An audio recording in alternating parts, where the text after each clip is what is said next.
Sumatera adalah kombinasi faktor alam atau bisa disebut dengan geografi pegunungan dan curah hujan ekstrim dengan faktor manusia, terutama deforestasi masif akibat alih fungsi lahan untuk perkebunan sawit dan pertambangan yang merusak ekosistem hulu, menyebabkan hilangnya daya serap air serta kegagalan tata kelola ruang dan pengawasan yang lemah. Diperburuk perubahan iklim yang memicu hujan lebih ekstrim.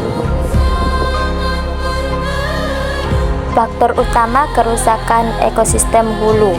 1. Pembukaan hutan secara besar-besaran untuk perkebunan kelapa sawit. Pertambangan dan pembalakan liar mengurangi kemampuan hutan menyerap air hujan. Yang kedua, ini menyebabkan hujan langsung menjadi limpasan permukaan atau runoff yang deras dan membawa material membanjiri daerah hilir.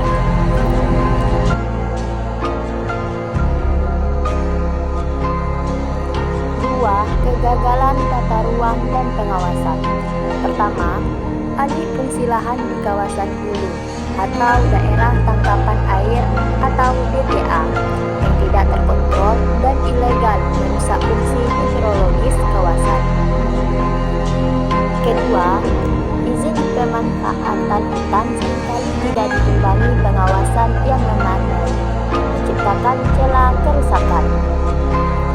Ketiga, perubahan iklim dan curah hujan ekstrim. Anomali siklon tropis dan tren pemanasan global menyebabkan hujan ekstrim yang lebih sering dan intens melebihi kapasitas sistem hidrologi. Keempat, karakteristik geografis Sumatera. Kondisi geografis Sumatera dengan pegunungan bukit barisan dan dataran rendah di sekitar sungai besar secara alami rentan terhadap banjir saat hujan.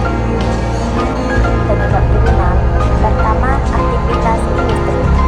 Pembangunan PLTA dan perkebunan skala besar mengubah bentang alam dan memperlemah sistem hidrologi. Yang kedua, sistem hidrologi terganggu. Hilangnya vegetasi dan meningkatnya permukaan kedap air mengurangi infiltrasi, mempercepat aliran air. Secara ringkas, banjir di Sumatera adalah bencana ekologis yang berakar pada kesalahan pengelolaan alam manusia, bukan semata-mata faktor alam.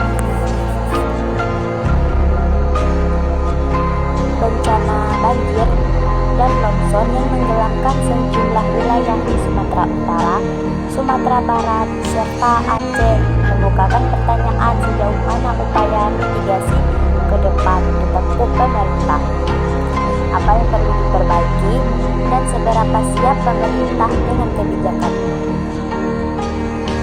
Langkah mitigasi bencana banjir seperti yang muncul di Sumatera perlu menyesuaikan akar permasalahannya, kata dua peneliti dari Badan Riset dan Inovasi Nasional atau BRIN yang dihubungi BBC News Indonesia. Menurut mereka, banjir di Sumatera disumbang besar oleh faktor perubahan alih fungsi lahan yang wajahnya dapat disimak melalui pemberian izin untuk konsesi perusahaan. Artinya, penanggulangan bencana alam di masa mendatang perlu menyertakan kondisi tersebut. Kalau untuk mitigasi, tentu saja fungsi-fungsi atau dari hutan yang alami itu sebisa mungkin dipertahankan, bahkan mungkin harus ditingkatkan, tegas salah seorang peneliti. Sumatera bukan daerah pertama yang digempur banjir akibat perubahan alih fungsi lahan. Sebelumnya ada di Bali pada September lalu serta Kalimantan Selatan 2021. Kesimpulan cara mencegah banjir di Sumatera Barat melibatkan kombinasi mitigasi struktural dan non-struktural yang memerlukan kerjasama antara pemerintah dan masyarakat. Pendekatan ini mencakup pengelolaan lingkungan hidup yang berkelanjutan dan perbaikan infrastruktur. Secara keseluruhan, pencegahan banjir di Sumatera Barat membutuhkan pendekatan holistik yang menggabungkan intervensi teknis dengan perubahan perilaku dan peningkatan kapasitas masyarakat dalam mengelola risiko bencana.